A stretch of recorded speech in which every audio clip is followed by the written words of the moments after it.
ಎಲ್ರಿಗೂ ನಮಸ್ಕಾರ. ಇದೇ ಜುಲೈ 15ನೇ ತಾರೀಕಿಂದ 23ನೇ ತಾರೀಕುವರೆಗೂ ಆಷಾಢ ಗುಪ್ತ ನವರಾತ್ರಿ ಅಥವಾ ವರಾಹಿ ನವರಾತ್ರಿ ಶುರುವಾಗ್ತಿದೆ. ಈ ಸಮಯದಲ್ಲಿ ನಿಮ್ಗೇನಾದ್ರೂ ಶತ್ರು ಬಾಧೆ ಇದ್ರೆ ಅಥವಾ ಮನಸ್ಸಲ್ಲಿ ಏನೋ ಒಂಥರ ಭಯ, ಆತ್ಮವಿಶ್ವಾಸ ಇಲ್ಲದೆ ಇರುವಂಥದ್ದು, ಮನೆಯಲ್ಲಿ ಹೆಚ್ಚು ನಕಾರಾತ್ಮಕ ಶಕ್ತಿ ಇದ್ರೆ, ಕುಟುಂಬದ ಆರೋಗ್ಯ, ಐಶ್ವರ್ಯಕ್ಕಾಗಿ ಯಾವ ರೀತಿ ಪೂಜೆ ಮಾಡಬೇಕು, ಹಾಗೆ ಯಾವ ಕೆಲಸಗಳನ್ನ ಈ 9 ದಿನಗಳ ಕಾಲ ನಾವು ಮಾಡಬಾರ್ದು ಅನ್ನೋದರ ಸಂಪೂರ್ಣ ಮಾಹಿತಿಯನ್ನ ತಿಳಿಸ್ಕೊಡ್ತೀನಿ ಬನ್ನಿ. ಈ 9 ದಿನಗಳ ಕಾಲ ಬೆಳಗಿನ ಬ್ರಾಹ್ಮಿ ಮುಹೂರ್ತದಲ್ಲಿ ನೀವು ವರಾಹಿ ದೇವಿಗೆ ಪೂಜೆಯನ್ನ ಮಾಡಬೇಕಾಗತ್ತೆ. ನಿಮ್ಮ ಮನೆಯಲ್ಲಿ ವರಾಹಿ ದೇವಿಯ ಫೋಟೋ ಅಥವಾ ವಿಗ್ರಹ ಇದ್ರೆ ಅದಕ್ಕೆ ಅರಿಶಿನ, ಕುಂಕುಮ, ಕೆಂಪು ಹೂಗಳನ್ನ ಅರ್ಪಿಸಿ ಪೂಜೆಯನ್ನ ಮಾಡ್ಕೋಬಹುದು. ಅಥವಾ ಮನಸಲ್ಲೇ ಆರಾಧನೆ ಮಾಡಿ ನೀವು ಈ ಒಂದು ಪೂಜೆಯನ್ನ ಮಾಡ್ಕೋಬಹುದು. ಒಂದು ವೀಳ್ಯದೆಲೆನ ತಗೊಂಡು ಅದರ ಮೇಲೆ ಅರಿಶಿಣದ ಕೊಂಬನ್ನ ಇಡಬೇಕಾಗತ್ತೆ. ಅರಿಶಿಣದ ಕೊಂಬು ವರಾಹಿ ದೇವಿಗೆ ತುಂಬಾನೇ ಪ್ರಿಯವಾದದ್ದು ಅಂತ ಹೇಳಲಾಗತ್ತೆ.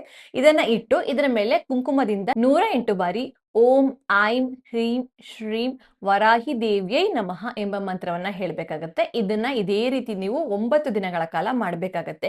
ಇನ್ನು ಮೊದಲನೇ ದಿನ ಹಾಗೆ ಕೊನೆ ದಿನ ನೀವು ಸಾಧ್ಯವಾದರೆ ತೆಂಗಿನಕಾಯಿ ದೀಪವನ್ನ ಹಚ್ಚಬಹುದು. ಇನ್ನು ತಪ್ಪದೆ ತಾಯಿ ಮುಂದೆ ನೀವು ತುಪ್ಪದ ದೀಪವನ್ನ ಹಚ್ಚಿ ನಿಮ್ಮ ಶಕ್ತಿಯ ಅನುಸಾರ ನೈವೇದ್ಯವನ್ನ ಅರ್ಪಿಸಿ ಪೂಜೆಯನ್ನ ಮಾಡ್ಕೋಬಹುದು. ಇನ್ನು ಈ ಸಮಯದಲ್ಲಿ ಅಂದ್ರೆ 9 ದಿನಗಳ ಕಾಲ ಮನೆಯಲ್ಲಾಗಿರ್ಬೋದು ಅಥವಾ ಹೊರಗಡೆ ಆಗಿರ್ಬೋದು ಯಾವುದೇ ಕಾರಣಕ್ಕೂ ಮೊಟ್ಟೆ, ಮಾಂಸ, ಮದ್ಯಪಾನ, ಧೂಮಪಾನವನ್ನ ಸೇವಿಸಬಾರದು.